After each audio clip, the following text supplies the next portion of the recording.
Au nom du Père, du Fils et du Saint-Esprit, ainsi soit-il.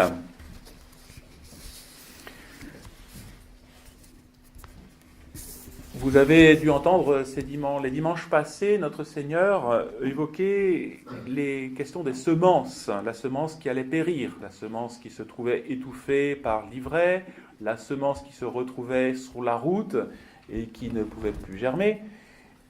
Toutes ces paraboles étaient bien inquiétantes et on se demandait finalement si la semence, en raison de tous ces événements, des éléments, serait complètement exposée à périr. Alors les disciples qui entendaient ces paraboles s'inquiétaient évidemment beaucoup et se demandaient finalement combien de fidèles seraient sauvés si finalement la semence soit été étouffée, soit périssait, etc.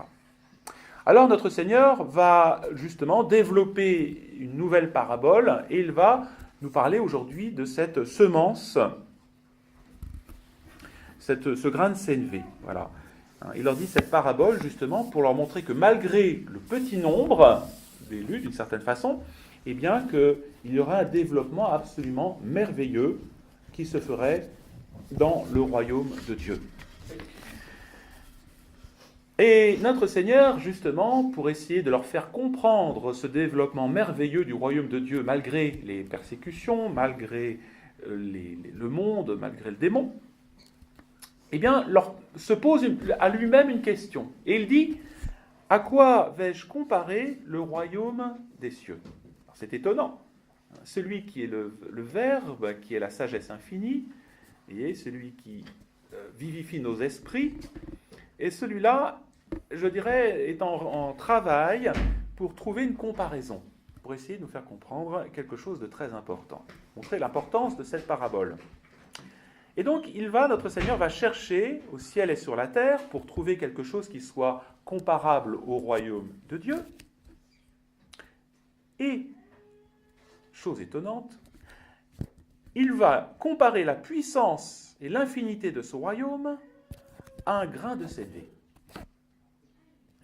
Toute la puissance, c'est la puissance de ce royaume qui est comparable à quelque chose d'infini, quelque chose qui dépasse notre raison, qui est resplendissant de la majesté divine, qui remplit le ciel, qui remplit toute chose, qui est partout sur la terre. Eh bien, notre Seigneur le renferme dans une graine chétive. Parce que le grain de sénévé, c'est quelque chose de bien petit, de vraiment tout petit. Et c'est ce que dit notre Seigneur. C'est la plus petite de toutes les semences, mais lorsqu'elle a poussé, elle devient grande, plus grande que tous les autres légumes. Elle devient un arbre véritable, de façon que les oiseaux du ciel peuvent s'y abriter. Alors, évidemment, cette parabole, dont les apôtres comprirent vite le sens, fut encore mieux comprise, parce que finalement, par la suite, parce qu'on le voit à travers le développement de l'Église, à travers l'histoire de l'Église, eh bien qu'elle correspond à une réalité. En effet, les pères de l'Église ont vu dans cette parabole, première chose, ce sera le premier point de mon sermon, eh bien, d'abord l'Église, d'abord plutôt même notre Seigneur lui-même, notre Seigneur en personne lui-même, fondateur de l'Église, puis ensuite, ils ont vu dans ce grain de sénévé l'Église, et enfin, ils ont vu donc le règne de Dieu dans nos âmes. Alors rapidement, d'abord, vous voyez, ce grain de sénévé, c'est notre Seigneur lui-même. C'est la personne de notre Seigneur, tout petit. C'est quelque chose de tout petit, ce grain de sénévé. Il s'apparaît complètement inerte, mais quand le grain de sénévé est broyé, eh bien alors apparaît toute sa vertu, toutes ses qualités. Et justement, c'est notre Seigneur Jésus-Christ. Quand il est venu sur terre, il était bien insignifiant. Et même lors de sa passion, vous voyez, il paraissait encore plus petit que le plus petit de tous les hommes. Et c'est ce que dit saint Ambroise, il dit « Il ne paraissait qu'un grain quand on se saisit de lui, enchaîné, conspué, frappé, il ne paraissait plus rien, semblable à un vermisseau, disent les pères, à la Sainte Écriture. Mais c'est un arbre quand il ressuscite. Un arbre qui couvre la terre de son ombre, il ne paraît qu'un grain quand on l'ensevelit en terre, et il est un arbre quand il s'élève au ciel, dit saint Ambroise. Et notre Seigneur, vous voyez aussi, on peut vraiment le comparer à un grain de sénévé. Pourquoi? Parce que le grain de sénévé, il est un peu comme le froment, le blé. Quand on mange du blé, le blé est fait pour fortifier l'homme, mais surtout le grain de sénévé, c'est le grain de moutarde. Hein. Il enflamme. Quand on a la moutarde à la bouche, eh bien cela enflamme. Notre Seigneur, quand nous le contemplons de prime abord, hein, il nous propose une doctrine austère, faite de pénitence, de regret des péchés, de mortification, de prière, de jeûne. Mais finalement, eh bien, une fois qu'on a goûté ces choses-là, on a goûté notre Seigneur, qu'on limite notre Seigneur, qu'on accepte toutes ces épreuves que notre Seigneur veut que nous portions avec lui, eh bien, il nous fait goûter quelque chose de très grand. Voilà. Au contraire, de très bon, de très doux. Et c'est surtout dans sa passion que notre Seigneur ressemble justement à cette plus petite semence. Nous l'avons vu et il n'avait plus aucune beauté. Il était le dernier des hommes. Et de fait, en réalité, nous savons que c'est le plus beau de tous les hommes, parce qu'après sa passion, eh bien, il a été exalté au-dessus de tout le genre humain, de tous les hommes, et mis au-dessus des anges et des prophètes, puisque c'est Dieu lui-même exalté. Voilà donc ce grain de sénévé qui peut être comparé à notre Seigneur Jésus-Christ. Puis les pères disent que ce grain de sénévé, c'est aussi l'Église. Saint Jérôme dit « Le royaume des cieux nous est présenté par ce grain de sénévé. La prédication évangélique qui conduit au salut et dont parlait le Sauveur, quand il disait « Le royaume des cieux vous sera enlevé, et il sera donné à un peuple qui en produira les fruits. » Donc notre Seigneur, voyez, a semé aussi ce grain de sénévé, ce grain dans son jardin, c'est-à-dire c'est l'Église, c'est l'Église. Alors cette Église, justement, on peut le voir à travers les siècles, elle a eu un accroissement extraordinaire dans le monde entier. Dans le monde entier. Au commencement, on peut dire que l'Église, c'était peu de choses, c'était 12 hommes. Hein. Ils tenaient tous, je dirais, dans une barque. L'Église tenait dans la barque de Pierre. Peu de choses, l'Église. Hein. Alors, ne nous inquiétons pas, aujourd'hui nous sommes un peu plus nombreux que ceux qui étaient dans la barque de Pierre. Et l'évangile prêché par les apôtres aussi semblait peu de choses. Ça se résume à 2 choses, l'évangile de notre Seigneur. Un Dieu qui s'est fait homme et un Dieu qui meurt. Voilà. Ça se résume à 2 points. La doctrine de l'Église se résume, si on veut, à l'excès, à 2 points. Un Dieu qui s'est fait homme et un Dieu qui meurt. Eh bien, vous voyez, malgré la petitesse à la fois du nombre des prédicateurs, la doctrine très simple, quand on la compare à la puissance aujourd'hui des empires, des États comme les États-Unis, comme la Chine ou des choses comme ça, quand on voit même l'intelligence de certains hommes aujourd'hui, leur éloquence, l'éloquence de certains discours d'avocats, etc., et quand on voit la pauvreté apparente, eh bien, des récits évangéliques, on peut se dire qu'au final, cette semence n'avait aucune chance. Aucune chance. Mais finalement, au final, quand on creuse bien, on se rend compte que toute cette éloquence apparente, tous les discours, toute la littérature actuelle, ou à travers les siècles, eh bien, n'a aucun mordant, aucune vie, que c'est que de l'apparence, que c'est du bluff, que c'est semblable, tous ces discours, à des légumes gonflés d'humidité qui, à la moindre sécheresse, flétrissent et ne durent pas. Et c'est pourquoi, vous voyez, justement, les docteurs de l'Église on parle bien de ce progrès du royaume de Dieu. Hein. D'abord, progrès de chaque homme et progrès de l'Église. Progrès dans l'intelligence, progrès dans la science, progrès dans la sagesse. Mais attention, toujours dans le même sens et dans la même doctrine. Eadem sensu et eadem doctrina. La même doctrine, toujours, le fond la même, et le même sens. Mais arrive à notre esprit une objection concernant les progrès de l'Église. L'objection, c'est la situation que nous vivons actuellement. Il semble qu'aujourd'hui, l'Église ne progresse plus, qu'elle régresse.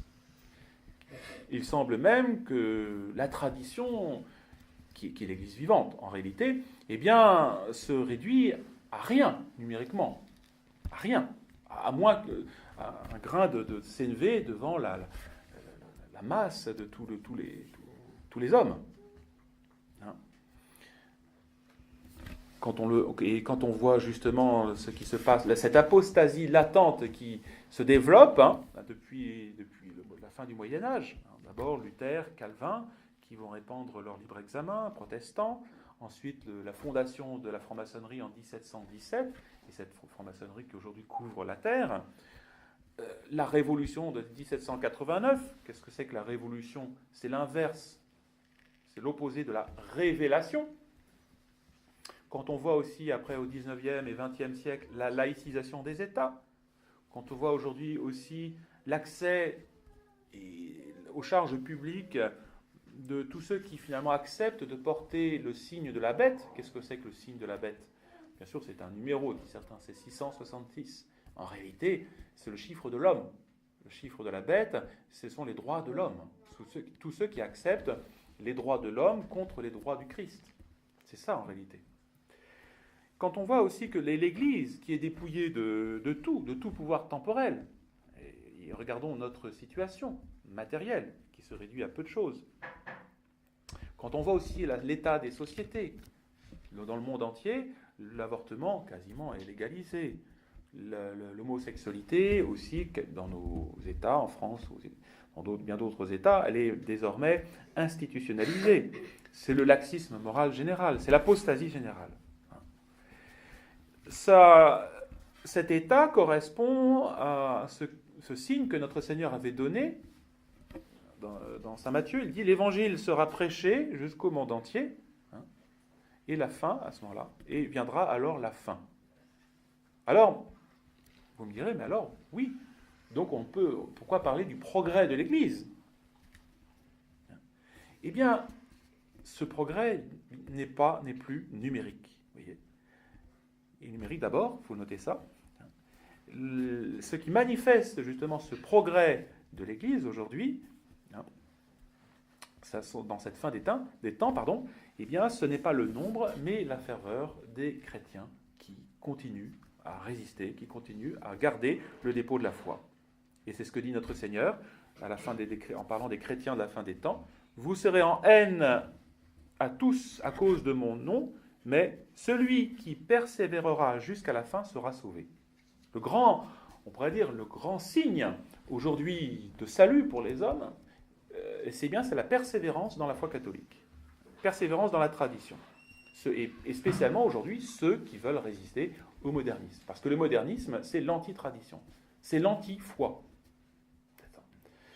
Alors n'oublions pas aussi, autre point, que l'Église ne se réduit pas seulement à l'Église militante ici-bas.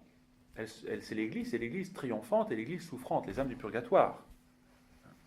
Et qu'en conséquence, la fidélité donc à la tradition sans esprit de compromission, à cette Rome ou ce monde qui perd la foi, eh bien c'est un gage de développement de l'Église catholique.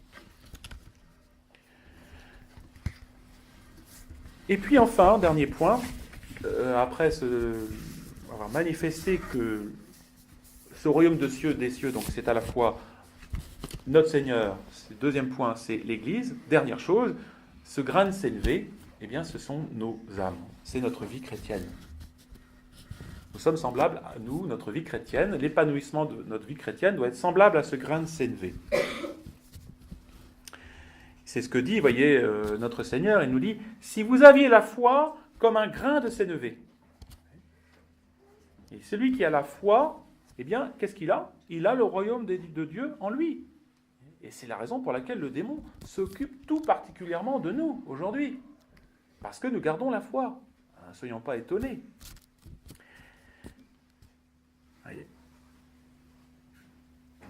Et de fait, Saint Ambroise dit « Comme ce grain de sénévé, la foi paraît pauvre et simple. » Aujourd'hui, on méprise tout spécialement ceux qui gardent la foi.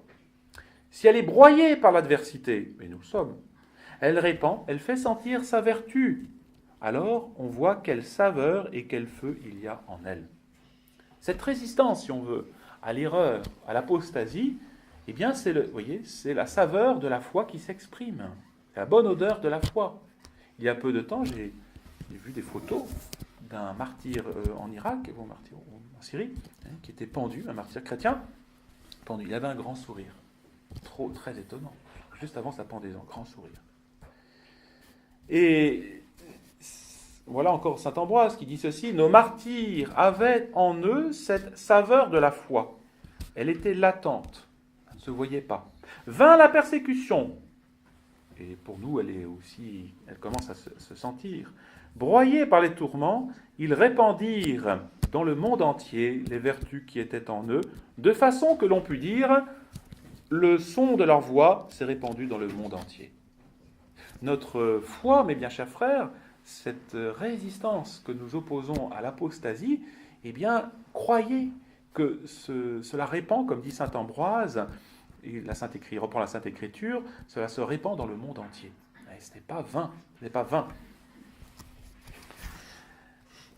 Et voilà ce que dit aussi saint Clément, la parole qui annonce le royaume de Dieu est âpre et mordante comme le grain de moutarde. Cette parole, elle va s'attaquer à la colère, à l'orgueil. Par là, elle rend la santé de l'âme. Nous avons besoin, mes bien chers frères, d'écouter la parole de Dieu qui est un petit peu âpre et dure à notre goût, pour humilier en nous la colère et l'orgueil. Et par là, elle rend la santé de l'âme.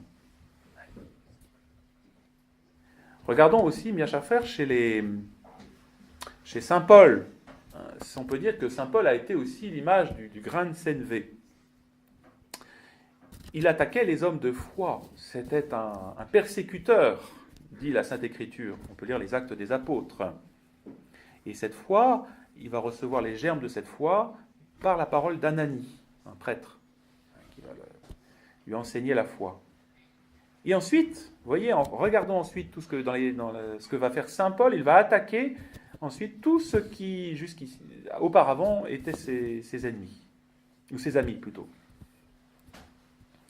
Mais plus que ça, vous voyez, la foi de saint Paul va produire des germes, va produire des choses extraordinaires.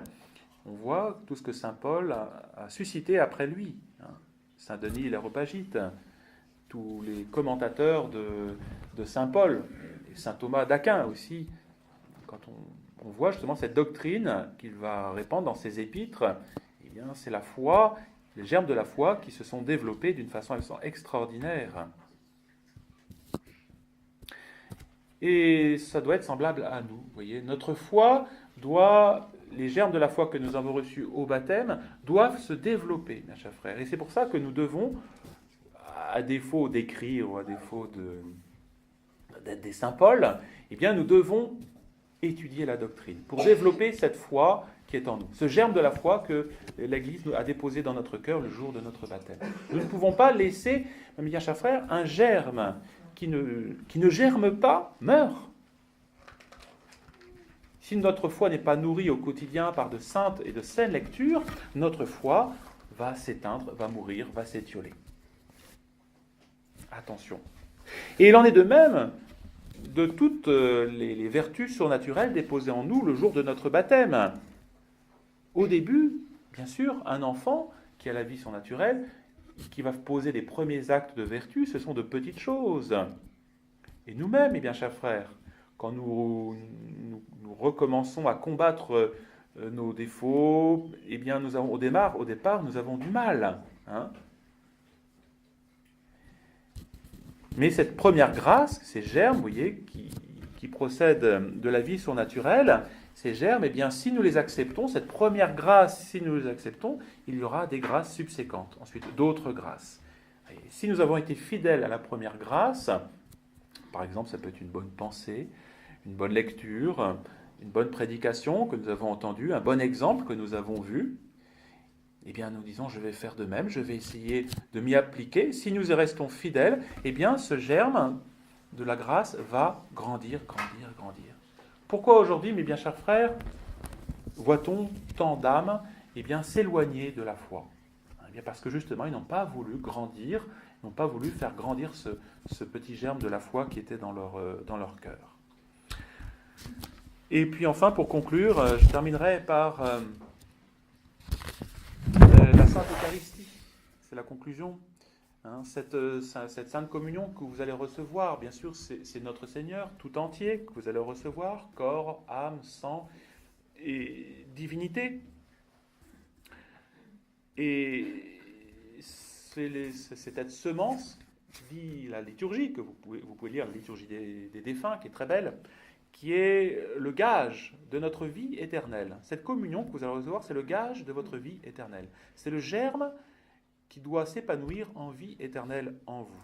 Ce sera pour vous, où les communions reçues ici-bas seront un gage de gloire et de joie dans l'éternité. Pourquoi ? Eh bien, parce que toutes les communions dignement reçues en état de grâce, eh bien, vous comblent, déjà dit ici-bas, de toutes sortes de grâces et toutes sortes de bénédictions du ciel. Le ciel vous prend en quelque sorte, vous êtes dans le ciel. Ces communions vont vous rendre fort dans le combat, dans votre pèlerinage ici-bas. Mais surtout, elles vont vous aider justement, elles vont vous unir, elles vont vous aider à désirer donc la vie éternelle en vous unissant de façon très étroite, intime à notre Seigneur, qui est actuellement assis à la droite du Père, qui est dans l'Église. Et vous unirez aussi à toute cette Église triomphante, avec la Bienheureuse Vierge et avec tous les saints. Alors que cette communion soit pour vous, voyez, outre toutes les vertus que vous devez pratiquer, soit un gage et un germe d'éternité, ainsi soit-il. Au nom du Père, du Fils et du Saint-Esprit.